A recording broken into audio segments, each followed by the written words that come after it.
Hey music fans, as a roadie I had this great opportunity to tour with all these bands. I wrote a book about my experiences on the road and it was the #1 new release on Amazon and Bios and it's now sold millions of copies on Kindle. I'm Joel Roadie and this is my podcast, Party Like a Rock Star.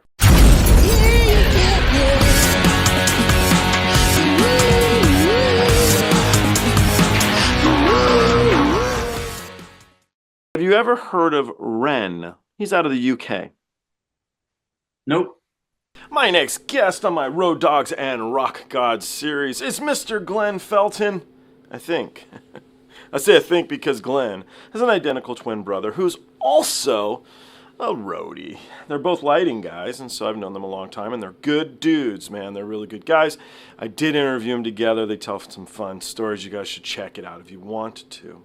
Anyway, a little bit of background on Glenn. He did start as a lighting guy. He's now a production manager, a stage manager. He's toured with people like Tori, Amos, Peter Frampton, John Fogerty. He was on Ozzfest, Bonnie Raitt, Zach Brown Band, Keb Mo, Alabama, Guns N' Roses, Cher, Jackson Brown, Boston, Spin Doctors, Steve Miller Band, Earth, Wind & Fire, Madeleine, Peyroux, Journey, and Jars of Clay. He's a great guy. I think you're going to like him. He grew up here in the States, in Washington State actually, but he now lives in Norway. And so he's traveled afar, guys.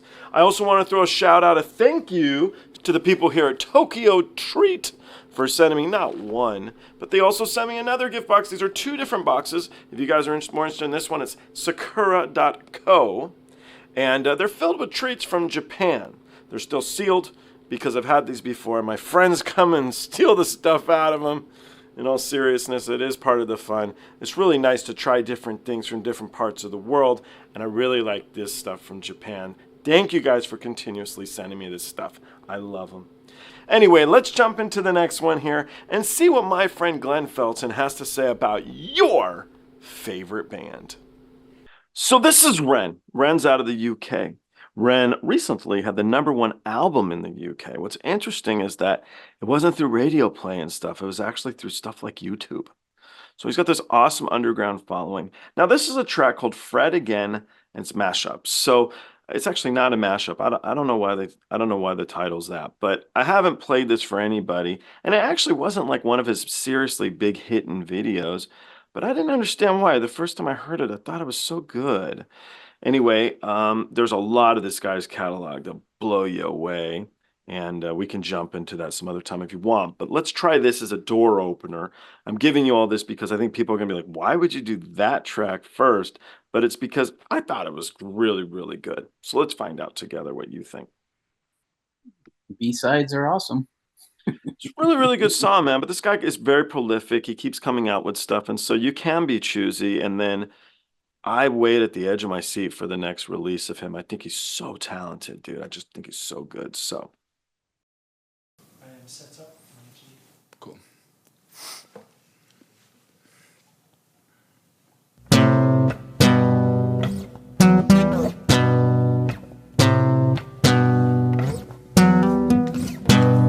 Sailing in the chopper road, killing like we vultures. I became a queen when I roll with them brothers. 20 line, I eat 9 mess for supper.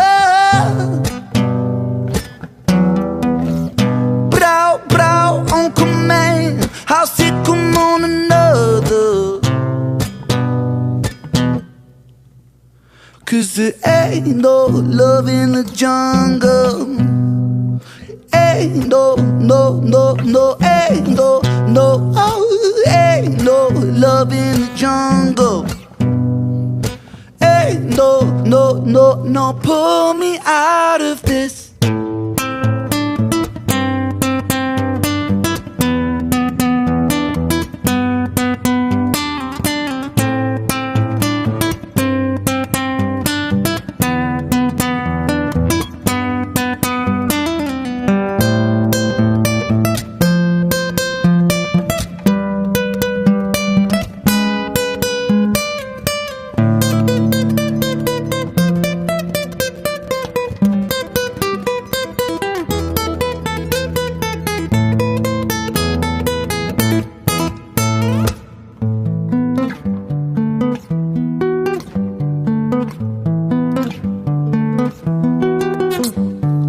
Everybody on a little mission. Money makes you go missing. I get anyone in or Insta. Everybody leave me alone. Her boobies getting lifted. She wanna get lit. Fucking up, I'm bottling. Everybody.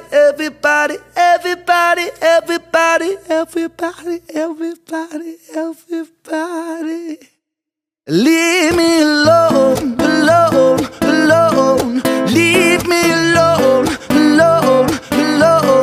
Leave me alone. Leave me alone. Courage my soul. It won't be very long. Though the night is dark, it keeps me holding on.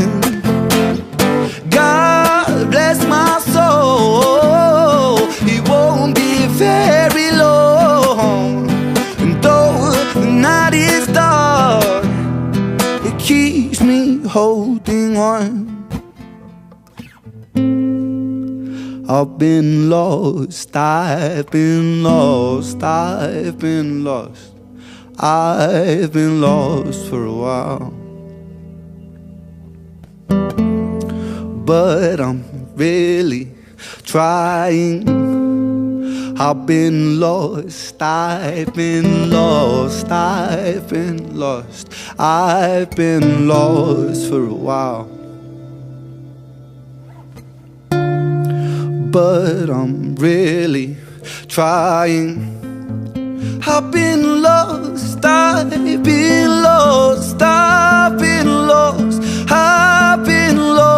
for a while. But I'm really trying. I've been lost.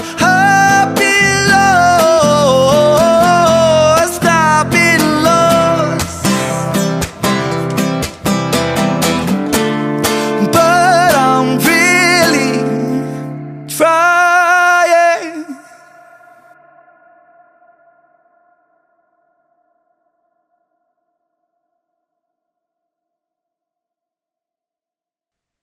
Okay.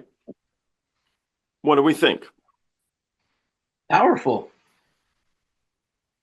I mean, first off, he's a singer-songwriter, so mad props to that. If you're writing your own stuff and playing it and getting it out there, I'm a big fan right off the top. Yeah. I think these guys, and I have a feeling he produces this stuff himself as well. So He does it all himself. He has a buddy who shoots the videos, and the videos that they shoot are incredible. So if that didn't really display this as well, I mean incredible. But but it was a very tastefully shot. How they, let's go get a hotel room on the top floor, and then we'll just put colored lights in the different rooms. So simple, but so effective. And it's just like, we got the view. Was that his logo, the little cartoon character? Is that his logo? The front of the album cover, I think. I don't have the album, which is funny, but I think it's the front of the album cover. So it's not his logo, but it's a logo for the. Yeah, but even still, it's just that little tag in there, and it's like, it's tasteful, and just how but the video was great, but how he produced the song was, him and a nylon string guitar. Holy smokes! His little solo, his little solo in the middle that was a solo, and then just a little nod to classical, and then back into what he was going. You were just like, that was nice. That was a nice touch. So, I mean, I like the kid. You do. So I go listen to it. That's what I was going to ask. We said in the last one, you didn't feel the connection. And I think I like this track so much because I connected to it so quickly. It's a really intimate track because it's just some single guy hanging out without a lot of effects or anything, kind of speaking to you. And I Yeah. asked you, did you get that, or did that come across? Did you feel that? Well, I got the story. I mean, you get the feeling of that.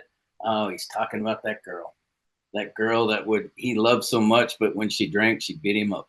To where you're just like, whether it be mentally or physically or verbally or however, whatever's depicted in his story, there's been a time in your life that everybody's been in that point to where you're just like, do I just love this train wreck because, and then she treats me like shit. But, and like he says, I'm trying, he Yeah. can't get away from it, but he's trying, there's no love in the jungle, so yeah, I'm sure maybe that's not what he wrote about, but that's what I picked up out of That it, was what you took. you A know? lot of his songs are about his health issues. He has significant health issues, so autoimmunity disease and a lot of serious psychosis and stuff like that. So what put him on the map is a track called High Ren, and that one is it's really incredible. And Yeah. that was really discussing, and a lot of his stuff does discuss these hardships and pains he's had to go through growing up. I mean, guys had to go Yeah. through it. So This is yeah, definitely one I about get into it with you on this one because I'm wondering, did I choose the wrong track? But I like that, man. I feel well, it's engaging enough for me to want to listen to more of this guy. yeah, but if that's my introduction is like a B-side, then yeah, I can imagine what the A-sides are. Oh, So, I mean, that's what I'm saying. There's always, when we used to get records, you had the A and the B side. Ooh, what's on the B side? No one totally. wanted to listen to the B side, but Yeah. some of those hits, like, but this one, yeah, I would, if I saw him coming around, I'd probably, let's go check it out.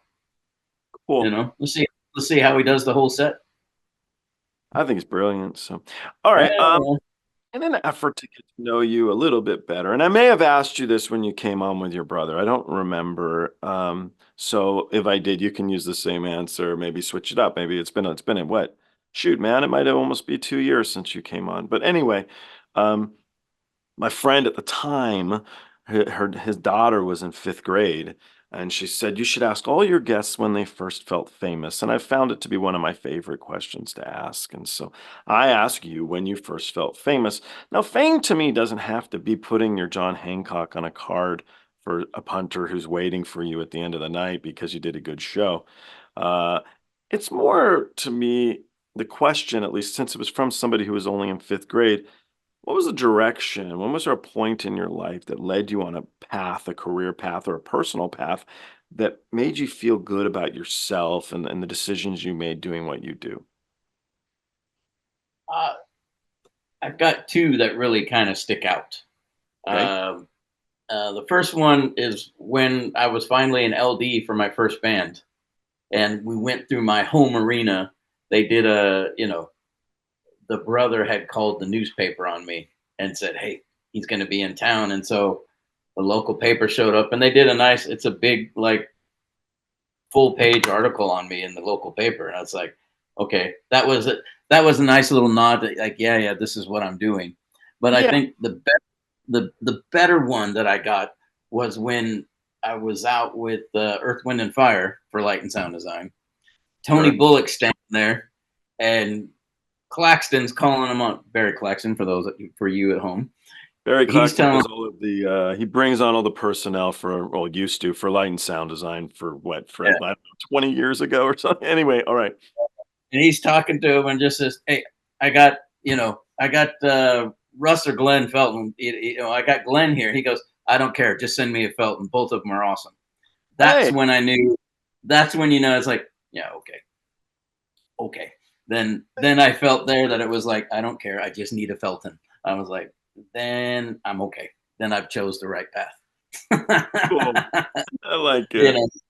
Those little nods that, like you hear, the best time you've ever done your job is when nobody notices. Yeah. It's like, oh, I'm doing my job. There's no fame for it. I'm not going to win any awards for it. I'm not going to get anything for it. But you're just like, I pulled that off. I did that, and then those little nods like that, just enough to go, oh yeah, okay. Then I must be doing something right. So yeah, that was when Tony Bullock gave me a nod like that. I don't care, just send me a Felton. I was like, okay, then I'm okay. That's cool. I like that one. That's real nice. Yeah. Well, it's good. All right, let's take us back to Japan, since I'm pretty into the Japanese metal scene. Have you heard of a band called Bandmade? Are they big in Japan? I couldn't resist. Yeah. They're huge, man. They're huge.